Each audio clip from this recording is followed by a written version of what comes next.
Anak ini akan dikubur hidup-hidup oleh ibunya sendiri. Entah apa yang ada di jalan pikiran wanita itu hingga ia ingin mengubur anaknya sendiri. Sang anak terus memohon agar tidak melakukan itu padanya. Namun wanita ini tetap tidak peduli dan terus menyiramkan tanah itu ke tubuh sang anak. Lalu ia meratakan tanah itu dengan tangannya, hingga tubuh sang anak hampir tertutup oleh tanah. Tak sampai di situ saja, ia juga mengambil ember itu dan menutup kepala sang anak dengan ember tersebut.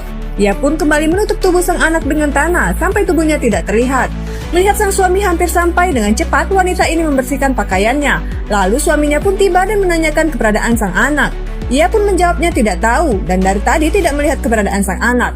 Mendengar itu, sang suami pun tidak percaya dan memintanya berkata jujur di mana keberadaan sang anak. Karena takut suaminya mengetahui jika ia mengubur sang anak di sana, wanita ini lalu mengajaknya pergi. Namun sang suami menolak. Ia merasa curiga jika istrinya itu menyembunyikan sang anak di sana. Saat pria ini ingin membuka ember itu, sang istri melarangnya. Lalu berkata, "Baiklah, aku akan memberitahumu di mana anak kita. Aku menyembunyikannya di dalam kamar. Ayo kita pulang."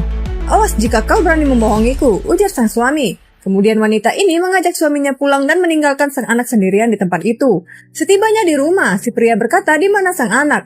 Dengan gugup wanita ini menjawabnya di dalam kamar. Pria itu lalu berteriak memanggil sang anak.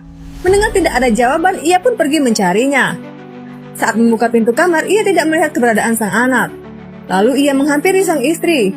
Sang istri pun berkata jika sebelumnya ia melihat anaknya berada di kamar dan beranggapan mungkin anaknya sedang keluar sebentar. Si pria pun berkata jika sekali lagi istrinya berani membohonginya, maka ia tidak segan-segan akan mengusirnya dari rumah itu hari itu juga.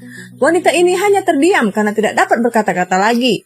1 jam kemudian, wanita ini kembali lagi ke tempat ia mengubur sang anak. Saat membuka ember itu, ternyata anaknya sudah tidak ada. Dia sangat menyesal karena telah mengubur sang anak. Tiba-tiba, seorang polisi datang lalu berkata, "Kau tidak bisa pergi kemana-mana lagi, karena aku sudah mengetahui perbuatan jahatmu. Kau mengubur anakmu sendiri hidup-hidup." "Tidak, Pak, itu tidak seperti yang kau pikirkan. Aku bisa menjelaskannya." "Tidak usah bohong, aku melihatnya sendiri kau mengubur anakmu di sana." Ternyata sebelumnya, polisi ini tanpa sengaja melihat wanita itu sedang mengubur anaknya hidup-hidup. Setelah mengubur sang anak, wanita itu pun pergi meninggalkannya. Mengetahui itu, polisi ini segera lari menyelamatkan gadis kecil itu. Ia langsung membuka ember tersebut dan membongkar tanah dari atas tubuh anak kecil itu. Setelah itu, ia pun membantu gadis kecil tersebut berdiri dan membuka kain yang menutupi badannya.